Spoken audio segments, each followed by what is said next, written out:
नमस्कार, 4 जून 2009 के America live में आपका स्वागत है। सबसे पहले नजर डालते हैं आज की खास खबरों पर। इस्लामिक दुनिया के साथ संबंध सुधारने की मुहिम पर निकले बराक ओबामा ने की सऊदी अरेबिया के शाह से मुलाकात।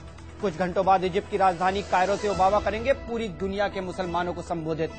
पाकिस्तान को अमेरिकी आर्थिक सहायता बिना जवाबदेही के नहीं, कुछ अमेरिकी विशेषज्ञों और सांसदों का कहना। वॉशिंगटन डीसी से मैं हूं वॉइस ऑफ अमेरिका का दीपक डोभाल। अब खबरें विस्तार से। मध्य पूर्व और यूरोप के दौरे पर निकले बराक ओबामा का पहला पड़ाव था सऊदी अरेबिया। बराक ओबामा ने सऊदी अरेबिया पहुंचकर कहा कि वो इस्लाम की जन्मभूमि में शाह अब्दुल्ला के साथ मध्य पूर्व के मुद्दों के बारे में विचार विमर्श करने आए हैं। ओबामा ने कहा कि उन्हें पूरा विश्वास है कि सऊदी अरेबिया और अमेरिका मिलकर काम करें तो कई मुद्दों का हल निकल सकता है। एयरपोर्ट से दोनों नेता बातचीत के लिए शाह अब्दुल्ला के फार्म हाउस गए। ओबामा के सलाहकारों के मुताबिक बातचीत के मुद्दे इजरायल फिलिस्तीन शांति प्रक्रिया, परमाणु प्रसार, ईरान और ऊर्जा भी थे। ओबामा ने सऊदी अरेबिया के साथ रणनीतिक संबंध और दोस्ती के लंबे इतिहास पर जोर दिया। कुछ घंटे बाद बराक ओबामा कायरो विश्वविद्यालय से अमेरिका और इस्लामिक देशों के बीच बढ़ती दूरी को कम करने के मकसद से अहम भाषण देंगे। इस भाषण से दुनिया भर के मुसलमानों के साथ साथ अमेरिकियों को भी काफी उम्मीदें हैं। राष्ट्रपति ओबामा के भाषण का मकसद होगा अमेरिका और मुस्लिम देशों के बीच की गलतफहमियों को दूर करना और इसराइल और फिलिस्तीनियों के बीच शांति प्रक्रिया की ओर कदम बढ़ाना। ये एक ऐसा मौका होगा जब अमेरिका इस्लामिक देशों को बता सकेगा कि वो उनकी बात गौर से सुनता है। अमेरिका बातचीत करना चाहता है, यही बात सबसे अहम होगी। दुनिया भर में लोग राष्ट्रपति ओबामा के संदेश को सुनेंगे और अमेरिका और इस्लामिक देशों के बीच बेहतर संबंध स्थापित होने के संकेत पर ध्यान देंगे।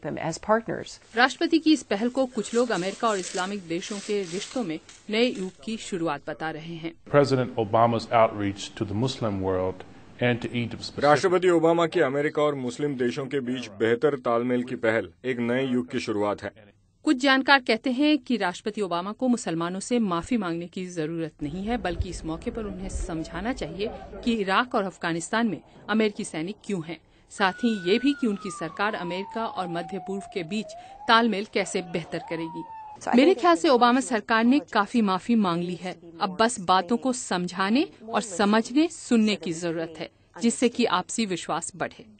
राष्ट्रपति ओबामा के भाषण से पहले अल-कायदा नेता अल-जवाहिरी ने एक वेबसाइट पर जारी संदेश में कहा है कि इराक और अफगानिस्तान में अमेरिका जो खून बहा रहा है वो किसी से छुपा नहीं है।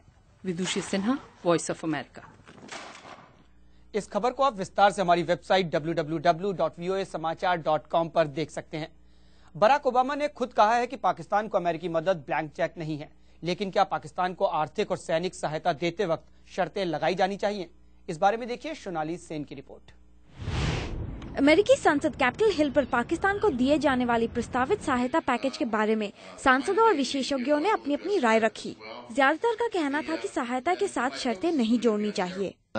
शर्तों को दबाव के रूप में देखा जा सकता है और ये संकेत दे सकता है कि पाकिस्तान को हम छोटा दिखाने की कोशिश कर रहे हैं। इसका गलत असर हो सकता है।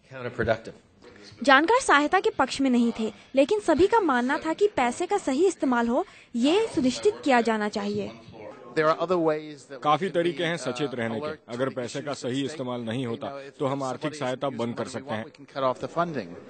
एक राय ये भी थी कि पाकिस्तान में सेना के साथ साथ गैर सरकारी संगठनों को भी सहायता दी जानी चाहिए। मगर सबसे बड़ा मसला तो ये है कि जो लोकल पाकिस्तान के जो NGOs हैं वहाँ इनको कौन सपोर्ट कर सकेंगे।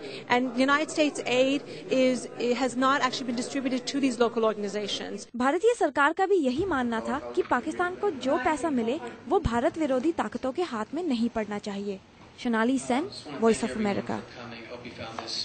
अमेरिका लाइव आपको कैसा लगा और इसे हम कैसे बेहतर बना सकते हैं? अगर इस बारे में आपकी कोई राय है तो हमें लिख भेजिए। हमारा ईमेल एड्रेस है americalive@voanews.com। अमेरिका की बड़ी खबरों के साथ हम आपसे कल फिर मिलेंगे।